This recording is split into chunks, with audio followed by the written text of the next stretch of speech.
Bonjour, mes excuses déjà pour quelques petits défauts d'élocution. Je fais de mon mieux.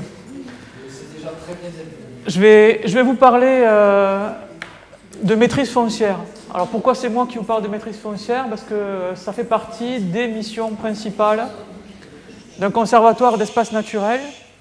Les conservatoires d'espaces naturels, pour mémoire, juste très rapide, sont des associations qui ont été créées à l'initiative essentiellement de citoyens pour préserver les cadres de vie et la biodiversité associée, avec un contexte de modification des paysages assez fort, fin des années 70, milieu des années 70 pour le premier, dans les années 80 pour les plupart. Dans la Seine-Occitanie, on a tous été créés aux alentours de la fin des années 80, début des années 90. Donc à peu près 30 ans d'existence. Et nos envies immédiatement ont été, dès la création, de préserver le foncier. Et la meilleure façon, selon nous, de préserver le foncier, c'était de devenir propriétaire. Donc la propriété, c'est un outil de maîtrise foncière. C'est ce qu'on peut résumer comme étant le Graal de la propriété foncière, vu qu'on maîtrise absolument tous les tenants, dès lors que l'on garde l'intégralité des droits de propriété. J'y reviendrai. Donc pour donner un ordre d'idée, le Seine en Occitanie, ça représente 600 hectares en propriété pleine, 29 100 hectares à des degrés divers de maîtrise foncière. Donc je vais les présenter à peu près tous. Mais il n'y a pas que les outils classiques d'un Seine que je vais vous présenter aujourd'hui. Vu qu'on parle d'espace naturel, mais aussi d'espace ordinaire, qu'on parle de comment préserver la biodiversité sur l'intégralité des territoires, je vais essayer de brosser un peu le champ des possibles sur quels sont les outils qu'on peut mobiliser, les partenaires qu'on peut mobiliser pour avoir une maîtrise foncière relative. Donc pas forcément la pleine maîtrise foncière, où là, pour les secteurs hors littoral, hormis les Seines, il n'y a pas beaucoup d'acteurs légitimés par la loi pour faire ça. Par contre, il y a tout un tas d'outils accessibles à tout un chacun qui permettent d'avoir une maîtrise foncière efficace, même partielle, sur l'usage qu'on fait des terrains. Donc c'est l'essentiel de l'objet de la présentation, hein. C'était de susciter les envies, montrer ce qui était faisable, et puis essayer de faire en sorte qu'on ne soit pas les seuls à utiliser cet outil-là, même si pour la pleine propriété, c'est vrai que c'est plus facile de passer avec un conservatoire. S'il prend des photos, il ne peut plus passer la diapo. Donc là déjà, un petit brossage rapide de quels sont les outils en fonction de leur corpus juridique. Donc, qui se rattache au Code civil, tout simplement. Là, Code civil, pour les juristes, s'il y en a dans la salle, on est sur du droit des contrats. Donc, ça va être tout ce qui relève de la charte, de la convention. La servitude conventionnelle, elle est un peu plus complexe, j'y reviendrai, ne serait-ce que par la servitude environnementale. Les cahiers des charges, y compris dans les actes notariés, ça je ne sais pas si ça parle à tout le monde, à l'échelle notaire, ça vous savez, qu'est-ce qu'on peut y faire rajouter comme clause à l'intérieur de l'acte notarié? C'est à peu près ouvert. Je dis à peu près parce qu'il faut qu'on amène la formule assez souvent au notaire, s'il ne se sent pas de l'inventer. Donc il faut régulièrement faire publier des formules, mais ça se fait relativement facilement et c'est assez large. Et ensuite, il y a la prestation de service. Donc la prestation de service, ça pour le coup, ça parle à tout le monde, et c'est à ne pas oublier, parce que ça peut fonctionner quand même. Tu peux passer s'il te plaît? Je suis surpris qu'il n'y ait que celle-là. Voilà. Donc après le code civil, il y a ce qui relève du code rural. Donc là, c'est quelque chose qui va être relativement important, que ce soit pour du bail rural classique, jusqu'à l'amphithéose, le cas échéant, qui est un bail beaucoup plus complet. Des cahiers des charges SAFER, vous allez souvent entendre parler de SAFER, parce que quand on parle de foncier sur des espaces naturels, agricoles, semi-agricoles, ça devient un interlocuteur obligatoire sur tous les secteurs. Le bail rural environnemental, qui est un excellent outil assez peu usité, trop peu usité. Le bail à petite parcelle, j'insisterai très peu là-dessus. Retenez juste que c'est plus facile, car moins strict à appliquer que le BRE, à condition qu'on soit sur des toutes petites surfaces. Mais c'est aussi très, très, très efficace. Et je ferai un petit point rapide sur la préemption environnementale, toujours quand on est dans un cadre comme ça, pour ce qui nous concerne, avec un partenariat SAFER à la base. Tu es allé un tout petit peu trop vite. Il en restait une qui relève, elle, du Code de l'environnement. Et donc, c'est tout récent. Ça a été créé avec la loi cadre biodiversité. Les ORE, donc les obligations réelles environnementales, qui sont un petit bijou à développer, à faire vivre. C'est la jurisprudence qui dira si j'ai raison ou pas de vous la vendre aujourd'hui. Mais en tout cas, ça allie tout un tas des avantages que je vais vous présenter, sans quasiment aucun des inconvénients que je vais aussi vous présenter, des différents outils. Et si je dois caricaturer, c'est quoi une ORE? C'est un hybride entre le droit public et le droit privé, entre le droit des contrats et le droit public. Et ça allie la force des deux, à mon sens. Donc la souplesse du Code civil avec les prérogatives de puissance et d'opposabilité au tiers du droit public. Pour faire vraiment caricatural. S'il te plaît. Donc, je vous ai dit que les SEN étaient des opérateurs fonciers. On intervient sur 29 000 hectares au sein de l'Occitanie. Quels sont nos outils privilégiés? Alors, dès qu'on peut, quand on tombe sur une zone naturelle avec de vrais enjeux, on cherche à l'acquérir. Quand on est propriétaire, on est à peu près sûr de son devenir, d'autant que nous conservons l'intégralité ou presque des droits associés à la propriété foncière. Par contre, ce n'est pas toujours ni possible ni envisageable, soit pour des questions de surface, on est vite limité, contingenté au prix d'achat, soit parce qu'il y a de la concurrence avec d'autres activités humaines, soit une bonne entente à trouver. Donc ce que l'on fait régulièrement, c'est un contrat de gestion, où on demande aux propriétaires de nous attribuer une partie des droits de propriété qui sont des droits d'usage. Nous, en contrepartie, on s'engage à produire un plan de gestion qui respectera les enjeux de biodiversité, qui hiérarchisera les enjeux surtout pour qu'il apprenne à les connaître, et on lui propose une gestion adaptée qu'il valide. Une fois qu'on a fait ça, on dispose de la maîtrise d'usage qui est de ce qu'on va faire du site. Donc ça, c'est 90% de notre activité. Maîtrise foncière, convention de gestion. La convention d'assistance technique, elle est un petit peu plus limitée. Ça ne veut pas dire qu'elle est moins puissante. C'est par exemple le cas d'un gros propriétaire qui a des agriculteurs sur une partie de ses propriétés, ou qui est dans un groupement forestier, ou le ministère de la Défense pour ses camps militaires, par exemple. Et donc ces gens-là, ils ont la propriété, ils ont un gestionnaire, quelqu'un qui utilise tout ou partie du fonds, mais il veut tout de même s'assurer qu'il y a une gestion favorable à la biodiversité qui est faite de son site. Donc là, on intervient, non pas comme gestionnaire, on ne demande pas d'avoir une délégation de certains droits d'usage, on demande par contrat à ce qu'il se lie avec nous pour respecter le plan de gestion qu'on va lui produire. Et y compris avec le ministère de la Défense sur ces terrains militaires, ça fonctionne extrêmement bien. Et à titre d'exemple, sur les 29 000 hectares dont je vous parle pour Occitanie, il y en a 10 000 qui sont sous cette formalité-là, avec le ministère de la Défense, depuis 2011 pour le premier contrat, et on en est absolument ravis. On a une incidence réelle sur la gestion qui est faite sur ces milieux, et ça représente de très gros espaces, y compris au titre des trames vertes et bleues dont on parlait ce matin. Donc, je vous le disais, ça, c'est 90% de notre activité. C'est 3 outils qui sont relativement faciles à concevoir, à connaître, mais c'est loin d'être les seuls, il y en a vraiment tout plein, et donc je vais essayer d'illustrer avec quelques exemples. Les chartes de bonne pratique. Donc les chartes de bonne pratique, on est nombreux à le faire. Vous avez toutes les cellules d'assistance technique pour les zones humides qui font ça. Vous avez les chartes Natura 2000 qui s'y rapprochent drôlement, et vous avez les conventions d'assistance technique et scientifique que peuvent proposer les conservatoires.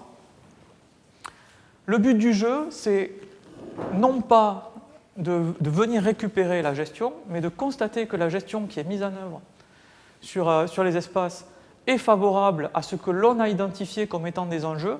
Alors pour les sites Natura 2000, ça c'est facile, c'est les habitats ou les espèces qui relèvent de la directive. Pour ce qui va être sur notre proposition, avec l'exemple qui suit, à ce moment-là, ça va être sur des enjeux faune, flore, habitat qu'on a identifiés sur un site et qui sont importants localement. Dès lors qu'on a identifié ces bonnes pratiques, on on en fait déjà la promotion, la publicité, l'information sur la présence d'espèces protégées, d'espèces remarquables, sur la qualité de sa gestion auprès du propriétaire ou de l'exploitant, idéalement les deux, quand ce n'est pas le même acteur. Et une fois qu'on a fait ça, on cherche à lui faire pérenniser ces pratiques avec un contrat qui ne le lie que de manière purement volontaire. On est assez peu souvent, même si on y est venu sur l'exemple que je cite là, mais vraiment a posteriori sur des mesures d'incitation financière avec des PCAET, on est sur une mesure vraiment volontariste au départ, et sur 5 à 10 ans, propriétaires et ou gestionnaires certifient par contrat, se lient pour maintenir les usages en place. Donc l'exemple dont je voulais vous parler aujourd'hui, parce qu'on a un bon retour dessus, c'est celui d'après, voilà, c'est sur la vallée du Lemboulas. Donc on a travaillé à l'échelle d'un cours d'eau qui a un SNIEF de type 1 et 2, à cheval entre le Lot et le Tarn-et-Garonne, pour ceux qui ne situent pas. On a commencé à faire un travail d'identification de tout ce qui était prairies humides, bois alluviaux, donc zones humides sur le bord du cours d'eau. Donc plusieurs constats ont été faits de manque d'eau, de creusement, donc d'incision du ruisseau, parce que ce n'est pas un gros cours d'eau non plus, et de raréfaction des zones humides sur le secteur. Donc on a cherché à inventorier ces zones-là avec nos partenaires, donc le syndicat mixte, la DASEA, qui est celui de l'assistance technique. Une fois qu'on a identifié les grands types de milieux humides et qu'on les a cartographiés, s'il te plaît, on a fait une animation foncière. Donc une animation foncière qui passait d'abord par un contact des propriétaires, parce qu'on dispose de cette information-là, mais aussi d'un partenariat avec la SAFER, où on a sollicité les propriétaires avec un courrier co-signé. Pourquoi on s'est associé des services de la SAFER? Vous allez le voir rapidement. C'est parce que nous ne sommes pas les seuls acteurs fonciers et que ce qui nous importait, c'était le maintien de cette présence de zones humides sur le secteur. Donc une visite diagnostique, d'abord sur le terrain pour vérifier les habitats, puis avec les propriétaires invités. Une signature de charte, donc le contrat dont je vous parlais précédemment, et un engagement de notre part qui est de l'accompagner et de donner régulièrement des informations, donc en réunion publique essentiellement auprès des communes du secteur, pour dire où on en est de la maîtrise foncière, de l'avancement et de la préservation de ces milieux. Les principaux atouts, c'est une grosse facilité de mise en œuvre. On est sur des diagnostics qui sont assez légers, donc qui ne nous imposent pas de faire des plans de gestion en amont, et que le cahier des charges, il est commun à tous les propriétaires, donc on a un cadre assez facile à expliquer à beaucoup d'acteurs rapidement, et suffisamment simple et on espère didactique pour qu'ils le comprennent bien. La valorisation est immédiate. Non seulement le propriétaire gestionnaire voit que sa gestion est reconnue, appréciée, et ça c'est toujours valorisant pour les deux parties d'arriver avec ce discours-là, mais en plus de ça, on a des engagements de long terme qui sont assez faciles à retenir. C'est aussi complémentaire avec tous les autres outils de gestion, de classement ou de protection réglementaire. Les faiblesses, c'est que, donc ce sera celle d'après. Non, autant pour moi, j'ai oublié les faiblesses. Donc les faiblesses, c'est que c'est extrêmement fragile, donc ça repose sur un contrat qui est facile à dénoncer, et ça a les avantages de ses inconvénients, c'est que, ou plutôt les inconvénients de ses avantages, c'est que c'est extrêmement léger dans et la diagnose et les préconisations de gestion. Donc ça, ce sont les deux points de faiblesse, fragilité de maîtrise, et le fait que c'est que sur des morceaux d'enjeux et pas sur une globalité. Je vais un petit peu vite parce qu'il y a 52 diapos et que je n'ai pas non plus 1000 ans. Mes excuses si ce n'est pas très clair, mais en tout cas, il y aura la place pour les questions. Le cahier des charges SAFER.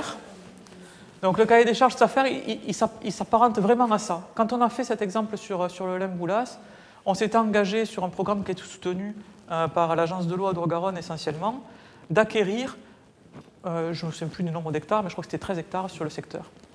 Il y a eu une vente sur la propriété qui était d'un peu plus de 8 hectares et qui nous permettait d'atteindre les objectifs à la fin du contrat. On avait la préemption, la SAFER nous avait identifié comme réceptionnant le foncier qu'on allait acquérir et on a préféré ne pas l'acheter. On a préféré ne pas l'acheter parce que nous avons réussi à faire inscrire un cahier des charges dans les clauses à la fois de l'acte SAFER qui contrôle, mais aussi d'un acte notarié avec un agriculteur en place qui avait besoin d'étendre son exploitation. Dès lors qu'il respectait la gestion conseillée, on n'avait aucune raison de venir préempter contre lui, et ça a été excellemment reçu par la profession. C'est-à-dire que là où on aurait, pour une fois, j'allais dire, eu le moyen d'être plus fort que l'intérêt agricole sur une rétrocession dans le cadre de la SAFER, nous avons préféré servir l'agriculteur et nous mettre en retrait. Agriculteur qui a joué le jeu, pas pour nos beaux yeux, parce que ça rentrait avec son schéma d'exploitation qu'il avait prévu, hein, c'était un éleveur. Et ce schéma a fonctionné excellemment, il s'y tient. On est en partenariat avec lui depuis 2012 et ça fonctionne. Visiblement, ça fonctionne, on a 7 ans de recul. Et concrètement, c'est quoi un cahier des charges SAFER ? C'est ce que vous voulez. Dès lors que vous êtes assez précis dans les recommandations et que vous savez les argumenter, la SAFER peut tout mettre dans son cahier des charges qu'elle rajoute à la vente. Ce qui permet, en cas de changement de pratique sur le site qui serait contraire à ce qui était négocié dans le cadre du contrat initial, à la SAFER de revenir à la vente elle-même. Donc il peut faire annuler la vente. Ça, c'est relativement puissant, d'autant que la SAFER, dans son histoire, a eu l'occasion d'utiliser ce droit-là et que c'est su par la profession agricole. Du coup, c'est relativement confortable. Nous ne sommes pas, nous, les seuls contractuels avec le propriétaire ou l'agriculteur à devoir surveiller, à recevoir les missions de police de contrôle du contrat. Je ne sais pas si c'est très clair. Il y a un acteur de plus qui participe à ça et qui nous permet d'avoir une garantie supplémentaire que le contrat qu'on a signé avec le propriétaire exploitant va être respecté. Donc c'est vraiment un très très bon outil à mon sens et qui est pour le coup pas compliqué à faire dans la mesure d'une rétrocession via la SAFER. D'autant que ça peut régler des concurrences et que la SAFER y est souvent sensible. Un petit logigramme pour expliquer comment ça fonctionne. Vous constaterez que j'ai été plus clair à l'oral, donc on va pouvoir passer. Non, tu veux pas ? Oui, s'il te plaît. Ça, c'est l'exemple dont je vous parlais, mais sur un autre secteur, qui était dans le Gers ce coup-ci, où on devait acheter une prairie à Bellevalia. Prairie à Bellevalia romana, donc, qui était sur des très très fortes densités, et il y avait là aussi un peu plus de 8 hectares qui étaient en vente. Nous avons cherché à acheter le site. Le vendeur a refusé à la fois de renoncer à sa candidature ou de scinder les parcelles parce qu'il y avait la partie basse de la prairie où se concentraient la plupart des pieds et le reste nous intéressait beaucoup moins, était plus sèche et donc plus intéressante en plus pour lui et ce qu'il voulait en faire. Comme on n'a pas pu scinder ça, on a inclus un cahier des charges sur la parcelle, toujours avec la SAFER, mention faite de la présence de l'espèce protégée, la réglementation associée, donc ce que ça voulait dire que cette espèce protégée. Du coup, l'agriculteur ne peut plus méconnaître la présence de l'espèce dans la gestion qu'il a de sa parcelle. L'intentionnalité de destruction serait facile à démontrer, et ça, on l'en informe. Une fois qu'il a accepté et qu'il le signe, l'engagement que ça reste en prairie permanente, sans labour, avec des pratiques de calendrier favorables, tout ça, c'est inscrit dans l'acte. Donc, on a enlevé notre candidature. Plus besoin d'être propriétaire là-dessus. Les enjeux qui étaient identifiés sur cette parcelle étaient déjà pris en compte. Donc, les atouts faiblesses, ça repose sur le volontariat de l'acquéreur. Donc là, c'est la principale faiblesse. Sauf qu'on dispose, vous l'avez vu, en étant candidat contre, en ayant les espèces protégées présentes, de quelques marges de manœuvre tout de même pour contrebalancer, mais ça reste tout de même limité à ce qu'il veut et on n'y arrive pas tout le temps à convaincre. Ensuite, ça demande beaucoup d'animation et de médiation, et là c'est important de le signaler, parce qu'on est sur des opérations qui vont parfois assez vite. Quand il y a une notification SAFER, et je pense que Mathieu va y venir sur le service Vigie foncier, il faut être extrêmement réactif. Et donc ça veut dire avoir déjà les argumentaires prêts, les contacts prêts, et savoir quoi proposer comme cahier des charges notamment. Donc si je parle de Belle Valia Romana ou si je parle de zone humide, ce n'est pas pour rien, c'est parce que dans le cadre des partenariats avec le conservatoire botanique, on a déjà identifié tout ça. Donc on sait quoi conseiller, comment, assez rapidement, sans que ça pose de problème sur la qualité du service qu'on rend, aussi auprès de la SAFER comme veille. La prestation de service maintenant.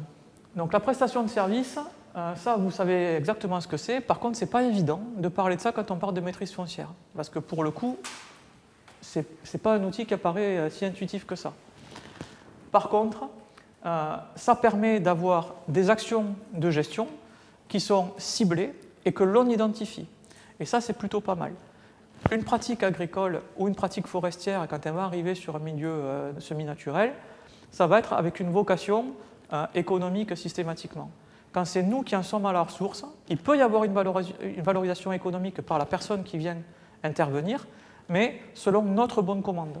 Et quand on se met du bon côté du bon de commande, mine de rien, la pratique est bien meilleure que quand on laisse l'initiative. C'est surtout vrai pour les secteurs forestiers, mais vous verrez avec l'exemple choisi, ça peut l'être avec d'autres types de milieux naturels. Donc, on a dans le réseau du conservatoire une centaine à peu près d'hectares de tourbières. Cette centaine d'hectares de tourbières, certaines sont en propriété pleine, l'essentiel de ces 100 hectares. Par contre, on en a beaucoup qui sont en convention de gestion en convention d'assistance technique au-delà de ces 100 hectares, et notamment un très gros exemple sur la lande de Gers, un terrain militaire dans la limite entre le 65 et le 64. C'est loin d'ici du coup. Quand on a récupéré les droits d'usage sur une partie de ces parcelles-là, ce qui nous est apparu comme étant le plus fonctionnel, c'était de passer des prestations de services. Des prestations de services pour préparer les zones à pâturer, les zones à packager, pour stopper les gyrobroyages qui étaient menés pour maintenir la végétation rase, et du coup contrarier un petit peu les gens qui voulaient faire de l'écobuage traditionnel ou sauvage. Donc comment on fait concrètement ? Nous sommes opérateurs privés, on est une association, mais on est soumis à l'ordonnance qui porte marché. Donc on fait comme tout le monde, du moins comme tous les acteurs publics ou dotés de missions de service public, on fait des appels d'offres, une sélection sur devis, mais c'est nous qui établissons la liste des tâches, des travaux qui sont à mener, et on rémunère à la surface. Donc ça peut être des salariés privés, donc l'équivalent de ce que vous pouvez connaître en gestion d'espaces verts ou en gestion de jardin habituels, qui sont outillés un peu plus conséquemment pour intervenir en espace naturel. Ça peut être des prestataires forestiers et ça peut être des prestataires agricoles, du moins pour ceux qui ne sont pas au forfait, et donc des exploitants agricoles qui sont outillés et qui pratiquent certains types de prestations. Quand on intervient comme ça, il y a une valorisation économique du site, du terrain, sauf que, encore une fois, elle est à notre initiative et sur un schéma qui nous semble complètement cohérent avec la préservation de la biodiversité locale. Oui ? Est-ce qu'on peut te poser la question maintenant ou on se la garde pour la suite tout à l'heure ? Comme vous voulez. Vas-y. J'en ai une bien précise sur la slide. Là. Eh bien, vas-y. C'est Thierry pour revenir à la slide précédente. En quoi on a besoin de passer par une convention, ou est-ce que c'est un intérêt particulier de passer par une convention avec une prestation de service ? Le support juridique, je ne le comprends pas. C'est parce que convention, c'est un mot fourre-tout. Une convention, c'est un contrat. Quand tu acceptes un devis, tu signes un contrat. Il y a la signature de l'entreprise et puis ton bon pour accord. Convention, contrat, c'est synonyme complet. Donc, les principaux atouts et faiblesses, nous sommes soumis au Code des marchés publics, donc c'est relativement contraignant parce qu'on a du mal à choisir le prestataire que l'on voudrait, y compris en étant associé de droit privé. C'est comme ça, c'est beau le droit français. Par contre, c'est extrêmement puissant dans la conformité avec les orientations de gestion ou le plan de gestion. Encore une fois, le fait qu'on soit à l'initiative de l'exploitation du site fait qu'elle se passe exactement comme c'est souhaitable selon le plan de gestion qu'on a pu rédiger, et ça c'est assez appréciable. Donc très facile à mettre en œuvre, il y a un large choix de prestataires. La grosse faiblesse, c'est que même si on l'initie, vu que c'est une maîtrise foncière qui est relativement légère, c'est un droit d'usage simple. Donc si vous voyez un peu le tableau de maîtrise foncière qui a été théorisé par Holstrom à l'époque, au début des années 90, on est complètement à droite du tableau. Là. On est sur le quasiment rien en termes de droit réel par rapport au plein propriétaire, le plenary owner, qui est pour la colonne de gauche.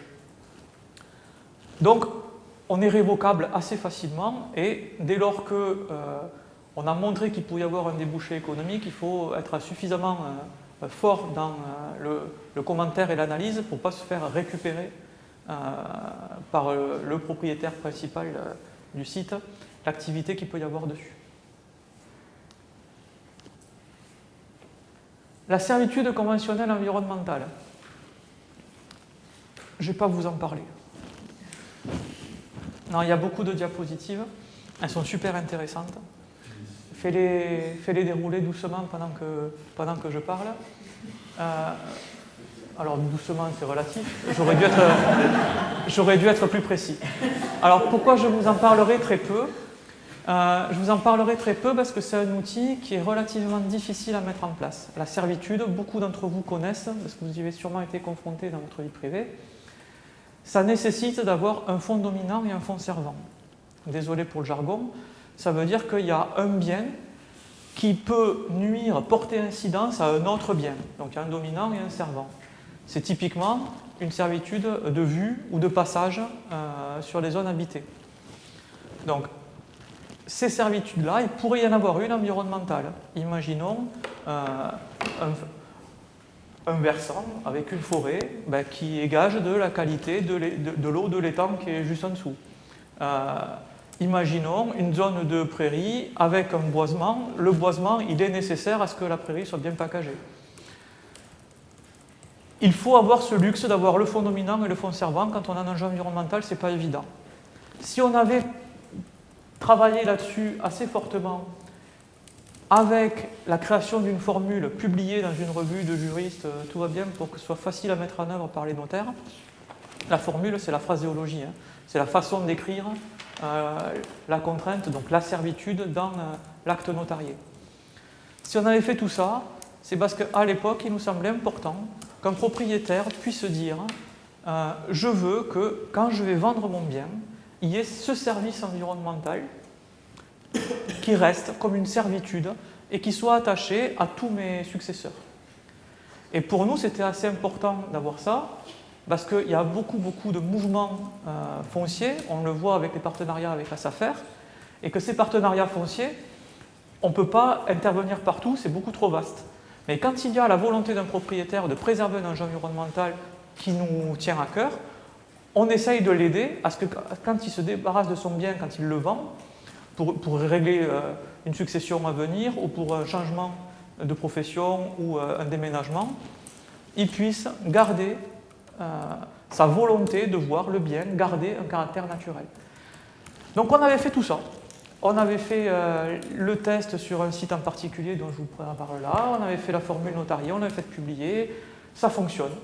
Et ça ne sert plus à rien, ou presque, depuis que le législateur a créé l'obligation réelle environnementale, on y reviendra plus tard. Donc tu peux dérouler tout ce qui concerne la servitude conventionnelle environnementale, et on va gagner du temps, pour arriver au bail rural environnemental. Donc, il dépend du code rural, vous avez l'article qui est là-haut. On peut l'utiliser que dans 5 cas qui sont très précis. Ça ne peut pas être utilisé pour n'importe quoi et n'importe où. Mais, vous le voyez, c'est suffisamment large pour qu'on puisse y rentrer dans la plupart des écosystèmes semi-naturels, dans un des 5. Je ne sais pas si vous y voyez très bien avec moi à côté là. Mais, donc, que ce soit la préservation de la ressource en eau, la lutte contre l'érosion, la qualité des produits, la biodiversité, les paysages, c'est assez large, mais on doit se référer systématiquement à ces obligations-là. Et c'est un préalable nécessaire.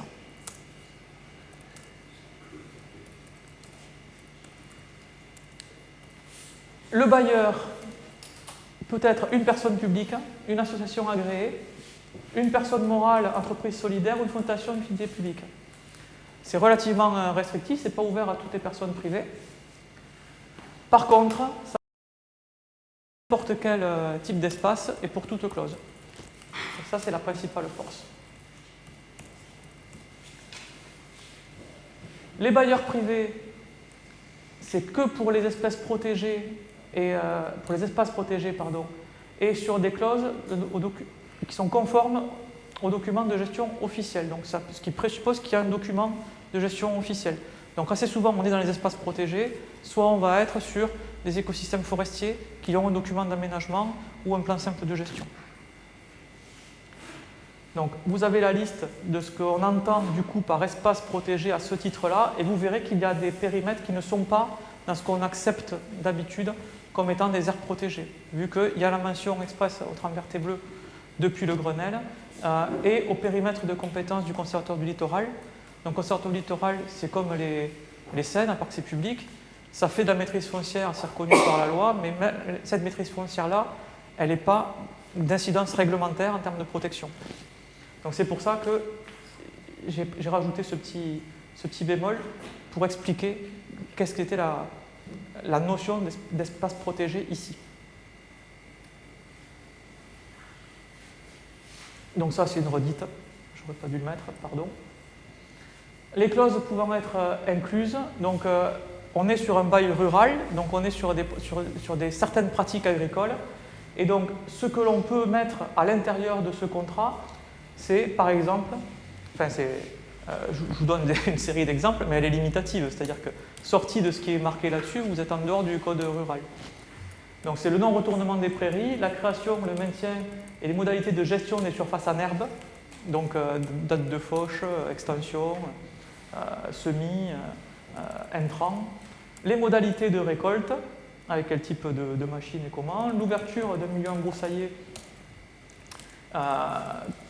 surtout quand c'est menacé par l'embroussaillement, la mise en défense de parcelles ou de parties de parcelles, la limitation ou l'interdiction des apports en fertilisants, la limitation et l'interdiction de produits phytosanitaires, et normalement il y en a d'autres, la couverture végétale du sol périodique ou permanente, l'implantation, le maintien et les modalités d'entretien de couverts, l'interdiction de l'irrigation ou du drainage, les modalités de submersion des parcelles quand ça arrive, il n'y a pas des pôles d'air partout, mais ça peut, et la diversification de l'assolement.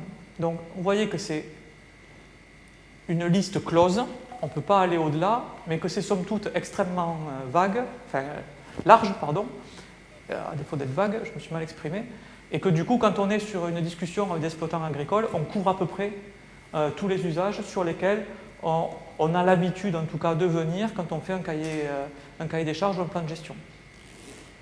Donc, c'est le bon outil pour... j'en ai même oublié.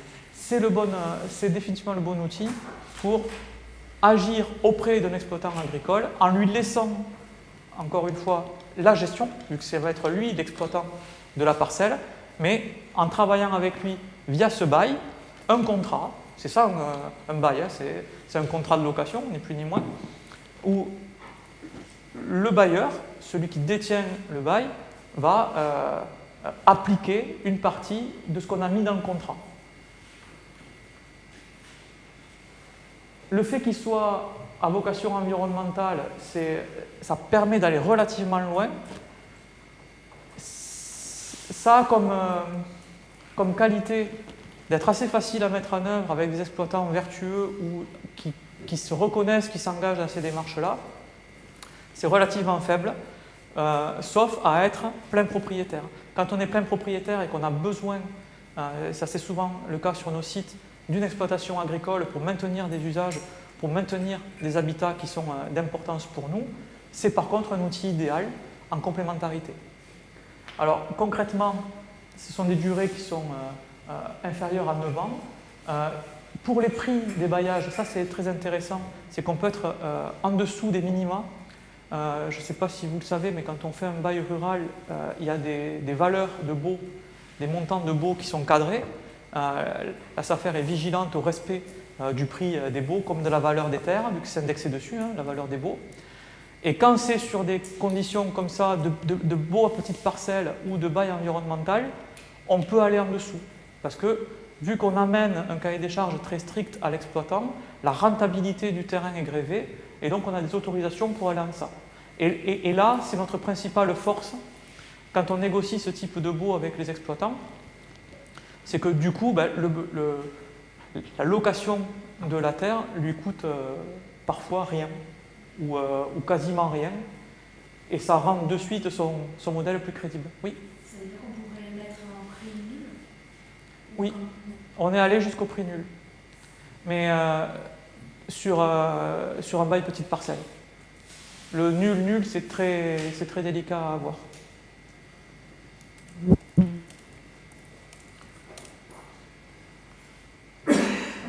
Donc les avantages et faiblesses, ben, je vous en ai parlé avant que la diapo arrive. Donc on peut passer à la suivante. Le cahier des charges SAFER. Donc je vous en ai parlé déjà tout à l'heure. Par contre, la SAFER, même si Mathieu vous en reparlera, ça peut valoir le coup de la présenter globalement.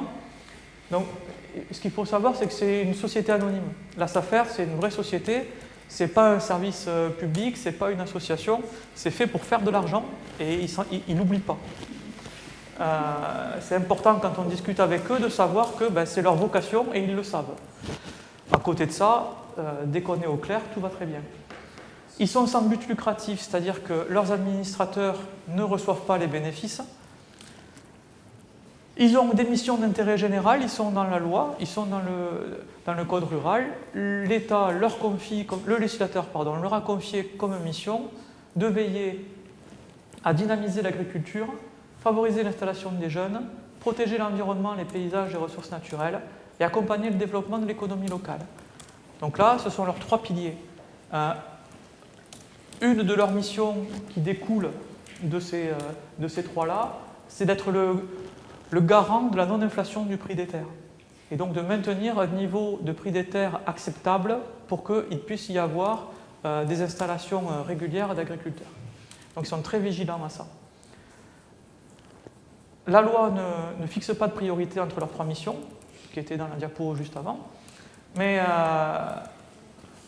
conservez bien l'ordre en tête et vous verrez l'ordre d'importance réel, si tant est que celui-ci était en bas avant qu'on passe 5 ans de discussion avec eux et qu'on apparaisse dans la loi en 2011 pour rétablir un peu l'ordre.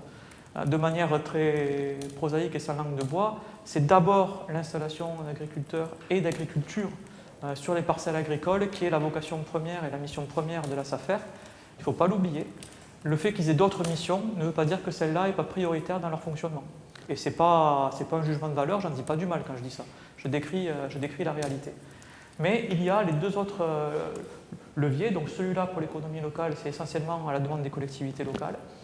Et celui-ci, où le SEN essaye, avec ses missions de service public aussi, de venir en partenariat avec la SAFER. Et c'est une partie de ce que je vais vous présenter maintenant. Donc, comment ça fonctionne la SAFER? Ils sont informés de toutes les ventes de terrains agricoles ou naturels. Donc, dès lors qu'on n'est pas sur de la zone U ou AU, concrètement, ils reçoivent notification de tous les actes. Donc, les notaires leur transmettent systématiquement les projets d'acquisition dès lors qu'ils ont été démarchés ou qu'ils attaquent les travaux de discussion de gré à gré entre un vendeur et un acquéreur. Généralement, ils se portent acquéreurs pour les parcelles qui les intéressent, donc sur lesquelles ils pensent qu'il y a besoin d'organiser ou de réorganiser ou de maintenir le niveau de prix sur des secteurs. Ça, c'est souvent des acquisitions amiables qui sont systématiquement suivies d'une rétrocession. Donc la SAFER n'a pas vocation à porter du foncier quand elle achète, c'est pour revendre immédiatement ou presque, dans l'idéal c'est sur la même journée, à un agriculteur exploitant la majorité du temps, de temps en temps un autre acteur. La préemption est un outil dont ils disposent, qui peut être très utile quand on arrive à rentrer dans leurs arcanes, mais qui, pour le coup, est une préemption, non pas environnementale la plupart du temps, mais une préemption agricole, pour préserver l'usage agricole des dites parcelles, ou pour réviser les prix. Donc, dès lors qu'ils constatent qu'il y a une inflation trop forte par rapport à leur canon sur les prix des terres, ils préemptent, ils révisent le prix à la baisse, donc soit le propriétaire fait un retrait de vente en disant non, là je ne les retrouve plus, soit il vendra au prix que la SAFER a estimé. Et à ce moment-là, si l'acquéreur est heureux de l'aubaine, il achète, et puis s'ils étaient entendus entre eux et puis qu'ils se désistent, c'est mis à concurrence. Ensuite, il y a des veilles foncières qui sont menées, donc veilles foncières passives ou actives. Donc, je ne parle pas de la veille plus avant, parce que ce sera à la présentation de Mathieu, mais on peut demander à la SAFER de faire ces deux types de veille foncière sur des secteurs pour différents enjeux, et on le fait régulièrement. Typiquement, quand on a besoin pour un programme de sauvegarde d'une espèce ou de conservation de certains habitats, d'avoir la maîtrise foncière sur plusieurs unités biologiques ou sur tant de surface d'hectares, à ce moment-là, on demande ça à la SAFER, on les cadre, on leur donne les territoires d'intervention et ils mettent ça en place. Les appels à candidature, animation de projet, ça c'est quand ils achètent des grosses surfaces ou quand ils veulent identifier la réactivité du marché au local, ou alors quand ils ont des projets d'installation et pour lesquels il leur faut des surfaces minimales. Donc dans chaque département, pour chaque type de culture, il y a des surfaces minimales qui sont arrêtées, et donc ce sont des arrêtés préfectoraux qui font ça, pour dire quelles sont les surfaces minimales d'installation. Donc la SAFER, régulièrement, cherche à concevoir des îlots comme ça, viables, pour pouvoir ensuite facilement vendre à des agriculteurs qui veulent s'installer, notamment des jeunes agriculteurs qui sont leur priorité. C'est aussi le cas pour les projets d'infrastructure où on leur demande de faire des réserves, soit pour du développement local, extension de communes, création de ZAC, ou préparation de la compensation pour des infrastructures linéaires.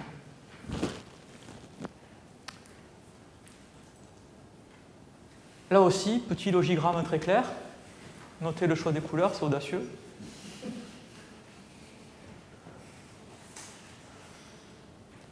Je continue à parler, on est d'accord?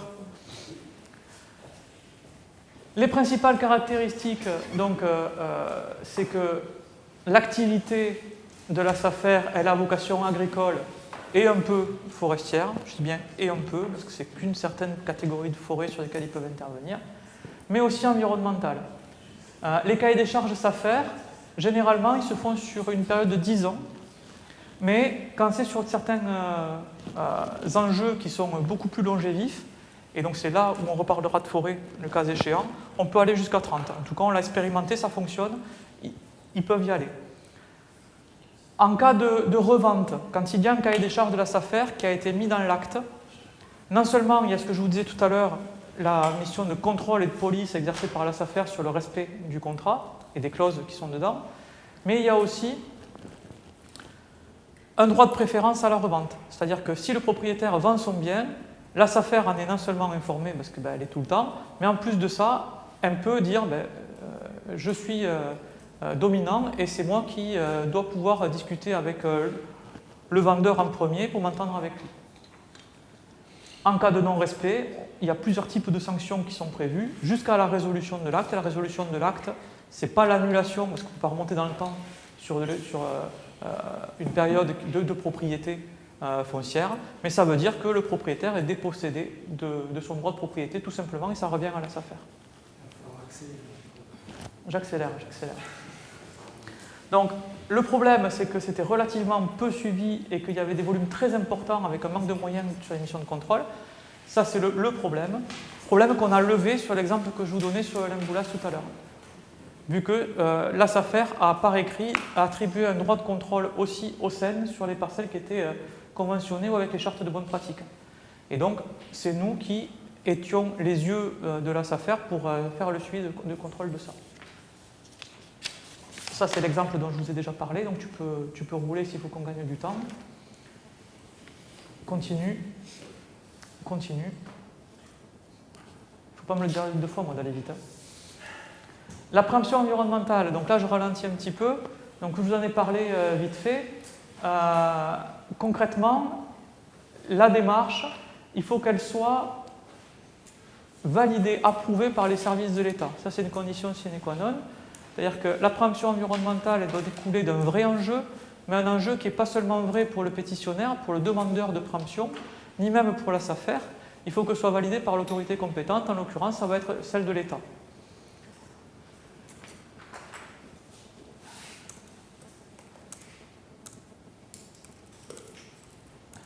Ça, est-ce que je vous en parle ou pas, ça?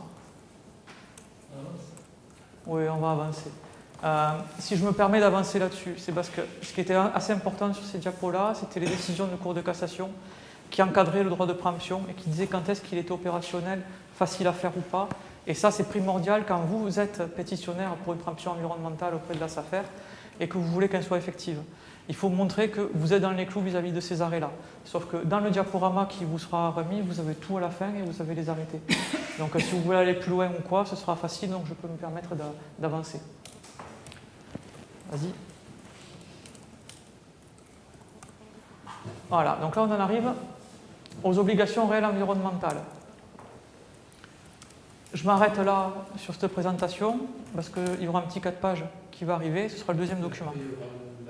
Oui, mais c'est très léger, moi je ne vais pas dans le concret, je ne montre pas un exemple réel, ce sera qu'une introduction. Donc là tu peux passer. Et donc ça c'est juste un rappel. Donc vous avez les différentes choses dont je vous ai parlé, la servitude conventionnelle environnementale, ce qui sert presque plus à rien parce qu'il y a les ORE, avec la formule qui avait été publiée, les articles de loi qui s'y rapprochent pour le Code civil, les baux ruraux environnementaux, non seulement les textes réglementaires pour que ce soit facile à mettre en œuvre, mais aussi le guide publié par le CEREMA en 2015 qui permet de s'y retrouver assez facilement et qui donne des modèles. Vas-y. Les mêmes choses pour les différents outils, cahier des charges SAFER, convention de mise à disposition avec un bail SAFER. Le gros avantage du bail SAFER, c'est que c'est l'équivalent d'un commoda en termes de souplesse, c'est-à-dire que la SAFER peut dégager, entre guillemets, le fermier assez facilement en cas de non-respect, ce qui est beaucoup, beaucoup plus difficile dans tous les autres baux. Donc le bail SAFER est quand même très intéressant quand on est propriétaire ou prescripteur auprès de la SAFER, parce qu'il y a des gens qui jouent le jeu et c'est parfait, il y a des gens qui ne jouent pas le jeu, il faut être capable de les sanctionner. Et là, pour le coup, c'est beaucoup plus simple que de passer par le tribunal paritaire des baux ruraux. La préemption environnementale, pareil, vous avez les décisions de Cour de cassation qui vous sont fournies à ce lien, et donc là, vous pouvez aller voir et savoir comment la faire dans de bonnes conditions.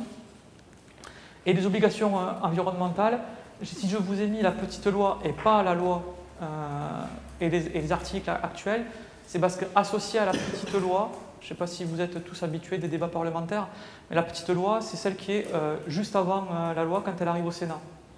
Et donc, c'est le texte quasi final qui a le mérite d'avoir un motif, donc un pourquoi on fait la loi, qu'est-ce qu'il y a dedans et que veut le législateur.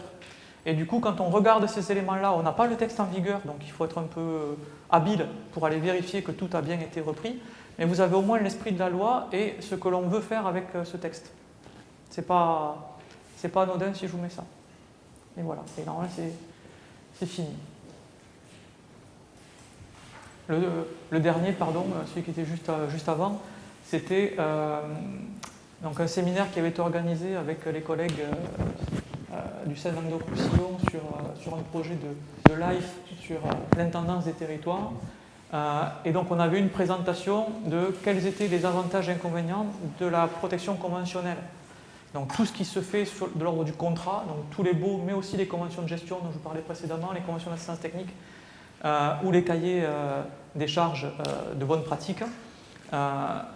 Et donc, il avait un regard de juriste sur l'effectivité de cette protection-là, ses forces et ses faiblesses. C'était assez intéressant, surtout que c'était complètement adapté à notre métier, qui est la gestion des espaces naturels. Et c'est encore disponible en ligne. Voilà. Donc, pour celui-là, c'est fini. Et vraiment, je serai extrêmement rapide, je vous le promets. Le deuxième document. Donc, les obligations réelles environnementales, c'est un outil qui est assez nouveau, qui remplace en beaucoup mieux ce dont je ne vous ai pas parlé, du coup, la servitude environnementale. C'est un outil hybride entre droit privé et droit public, tout ça je vous l'ai déjà dit. Vous avez des centres de ressources qui existent en ligne sur le ministère de l'Environnement, très facile à trouver, sur la fédération, sur le site de la Fédération des ressorts de l'espace naturel, dont j'ai extrait ce document-là, que je trouve, c'est pas du tout parce que c'est mon réseau qui l'a produit, j'y suis pour rien moi, mais que je trouve très explicite et très facile d'appréhension et d'usage, qui rappelle les textes de loi, ce qu'est une obligation environnementale, ce qu'elle n'est pas. Vous reconnaîtrez même la petite dédicace à la peine de Londres, et c'est pas fait exprès. Et là-dedans, vous avez à peu près tous les éléments. Donc le fait que c'est un contrat, qu'on y met à peu près ce qu'on veut dès lors que les parties sont d'accord, qu'il peut y avoir un tiers payant qui prend à sa charge les obligations mises, qu'il y a des obligations de faire, des obligations de ne pas faire qui peuvent être mises dedans, que c'est sur une durée maximale de 99 ans. Enfin, vous avez tous ces éléments-là, et vous avez sur le site également des exemples d'ORE déjà signés ou en cours de signature pour vous montrer l'étendue, à défaut du possible, au moins de l'existant, vu que c'est une mesure relativement récente et que les toutes premières ORE, elles ont 2-3 ans pour les plus vieilles. Et j'en ai fini. Merci. Je vous en prie.